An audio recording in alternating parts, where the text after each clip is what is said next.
করে ফেলি। ডায়াবেটিস থেকে নিয়ে একেবারে কিডনির সমস্যা, এই থেকে এর আগে ঢাকায় 2-2.5 মাস ঢাকায় শেখ হাসিনা বাউনিতে থেকে ওর সেই পা অপারেশন করে নিয়ে আসলাম। তারপরে আজ 2-2.5 মাস রাজশাহী একটানা ছিল। মাঝে ঈদের আগে বুধবারে বাড়ি আসছে, এই বৃহস্পতিবারে বাড়ি আসছে, আজকে হচ্ছে মঙ্গলবার, এখন 1 সপ্তাহ হয় নাই। এই আবার পাঠাবো আমার রাজশাহী, এরকম চিন্তা ভাবনা করছি যে আবার বাইরে পাঠাইতে হবে, যেহেতু 1 সপ্তাহ হয়ে গেছিলো, ডায়ালিসিস নাই। এই মতো অবস্থায় গত রাত্রেও ভাত খেয়েছে। সকালবেলা ভাত খাওয়ার জন্য যখন ডাকা হচ্ছে তখন আর উঠছে না। ভাবলাম যে একটা মিনি স্ট্রোক হয়েছে, তো আমরা আবার এই সেবা ক্লিনিকে নিয়ে গেলাম। উনি দেখে শুনে বসে, দেখেন ভাইয়া এরকম আর বাইরে নিয়ে যাওয়া ঠিক হবে না, যেহেতু ওর অবস্থা খুব ভালো না। আমরা এটা ভাবলাম যে একটু যদি সুস্থ মনে হয় তো আবার রাজশাহী টান দেবো। সেটা আর হলো না। 3টির পরে 3:20-এর সময় মারা গেছে। যাই হোক, আমার এই ছেলে যদি কারোর কাছে ভুল ত্রুটি অন্যায় করে থাকে, অনেক দিন থেকে মার্কেটে ছিল, সবার কাছে আমি ক্ষমা চাচ্ছি, আমার ছেলে হয়ে সবাই ক্ষমা করে দেবেন। আর যদি কারোর কাছে দেনা দাঁড়িয়ে থেকে থাকে সেটাও আমাকে বলবেন, আমি সাধ্য অনুপাতে আমি চেষ্টা করবো। সবাই আপনি ওর জন্য দোয়া করবেন এবং সবাই ওকে ক্ষমা করে দেবেন। অল্প বয়সে ছেলেটা আমার চলে গেল, আমার কিছু আর বলার নাই। আপনারা সবাই দোয়া করবেন।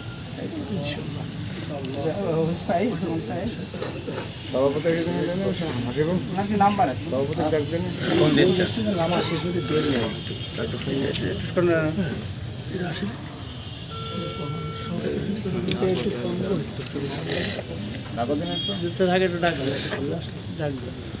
ভাই,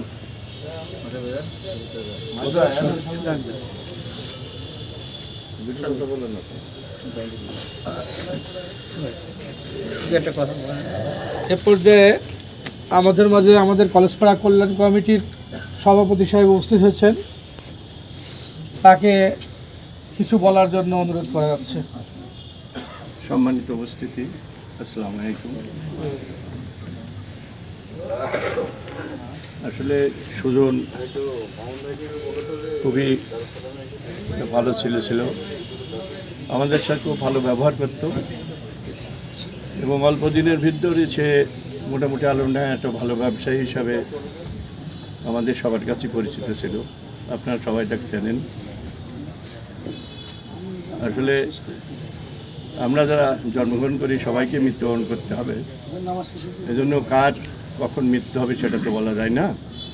মহান আল্লাহ পাক তাকে হয়তো এই অল্প বয়সেই তাকে এই দুনিয়া থেকে তাকে নিয়ে গেল। আমরা আসলে সবাই তার জন্য দোয়া করব, যেন মহান আল্লাহ পাক যেন তাকে বেহেশতে নসিব করেন এবং তার ভুল ত্রুটি যেগুলো আছে আমরা যেন ক্ষমা সুন্দর দৃষ্টিতে সেটা দেখি। এবং তার যে পরিবার আছে, তার 2 ছোট বাচ্চা আছে, তার ওয়াইফ আছে, তার ভাই আছে, আব্বা আছে। আপনারা দোয়া করবেন যেন এই সংসপ্ত পরিবার যেন তারা এই শোক কাটিয়ে উঠতে পারে। মহান আল্লাহর কাছে এই দোয়া আমরা করি। সবাইকে ধন্যবাদ জানাই। আসসালামু আলাইকুম। সুজন আমাদের ছোট ভাই, আমার শ্রদ্ধ চাচা মানিক চাচার মেয়ে ছিল, আপনার ইতিমধ্যে পরিচয় পেয়েছে। ওর ব্যবহার, ওর আচার খুব সুন্দর ছিল, আমাদের সাথে সবসময় ভালো ব্যবহার করতো এবং আমাদের পরিতে ব্যবসা বাণিজ্য করার শুরু করে দিয়েছিল চাচা, কাপড়ের ব্যবসা। সবসময় চাচার সাথে থাকতো। স্টুডেন্ট বাসুল্লাহ নামে প্রতিষ্ঠানে শুরুই করে দিয়েছিল আমার সাথে।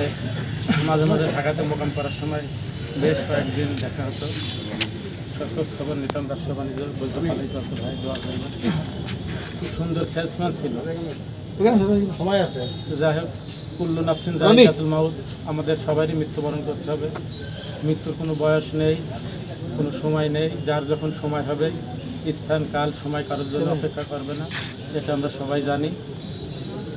সেই হিসাবে সেটাই আল্লাহর ডাকে সাড়া দিয়ে নির্ধারিত সময়ে সুজন আমাদের মাঝ থেকে চলে গেছে। আপনারা সবাই ওর জন্য দোয়া করবেন, ওর পরিবারের জন্য দোয়া করবেন। ওর 2টা সন্তান আছে, ইতিমধ্যে আপনারা শুনছেন। বড় ওয়াইফ আছে, বাবা মা আছে, বড় ভাই আছে। পরিবারের সবাই যেন ধৈর্য ধরতে পারে, আল্লাহ ওনাদের সবুরে একটা জামিল হওয়ার তৌফিক দান করেন, এই দোয়া করবেন। আরও যদি কারোর মনে কষ্ট দিয়ে থাকে, আমরা আমাদের ব্যবসায়ী ফেডারেশনের পক্ষ থেকে বলছি ওকে আপনারা আল্লাহর রাস্তায় মাফ করে দেবেন, সবাই মাফ করে দেবেন। এইগুলো আমার কথা শেষ করছি। আসসালামু আলাইকুম। সুজন ভাই ভালো একজন ব্যক্তিত্ব, তার কাপড়ের ব্যবসা, তাদের টেলার্স ব্যবসা, সে ছোট বড় এমন সবার সাথে নেই যে তার সাথে সুসম্পর্ক ছিল না, প্রত্যেকটা মানুষের সাথে তার সম্পর্ক ভালো ছিল। তো এখন আল্লাহ তাকে নিয়ে গেছে, তার পরিবারকে ধৈর্য ধরার তৌফিক দান করুক আল্লাহ। আর সবাই যদি তাকে তার ব্যবহারে যদি কেউ কষ্ট পেয়ে থাকে, তোমাকে আল্লাহর রাস্তাকে ক্ষমা করে দেবেন, ঠিক আছে? এই বলে আমাদের করে দিবেন।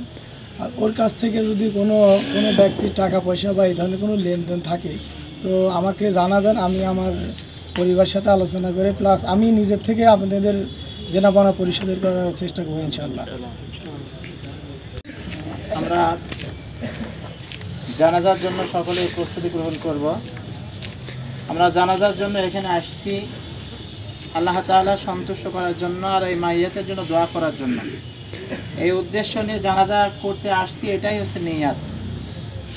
নিয়াত যেটা আমরা মুখে বলি, আসলে মুখে বলার বিষয় নয়, নিয়াত হচ্ছে অন্তরে করতে হয়। এই কাজটা খাস আল্লাহর জন্যই করা, এটাই হচ্ছে নিয়াত। এরপরও আমরা নিয়াত অনেকে বলে থাকি, নাওয়াতুন ওয়াদিয়া লিল্লাহি তাআলা আরবা তাকবীরাতিস সালাতিল জানাজাতি ফারদুল কিফায়াতি আসসানাউ লিল্লাহি তাআলা ওয়াসসালাতু আলান নবী ওয়াদ-দুআউ লিহাযাল মাইয়িত ইক্তাদাইতু বিহাযাল ইমাম মুতাওয়াজ্জিহান ইলা জিহাতিল কাবাতি শরীফাতি আল্লাহু আকবার। এটা সামাজিকভাবে আমরা বলে থাকি আর কি।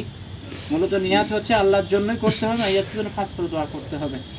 জানাজার নিয়াত করবেন, এরপর আল্লাহু আকবার বলে নিয়াত বাঁধবেন। এরপর নামাজের মধ্যে যেই সানা পড়া হয় সানাটি পড়বেন।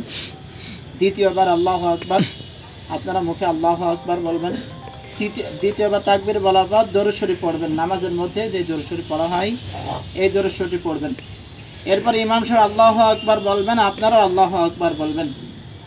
এরপরে জানাজার মধ্যে যে দোয়া আছে, আল্লাহুম্মা গফিরলি হাইয়িনা ওয়া মাইয়িতিনা ওয়া শাহিদিনা, এই দোয়াটি আমরা সকলে পড়ব ইনশাআল্লাহ। যে আমরা সকলে জানাজার জন্য প্রস্তুত হই।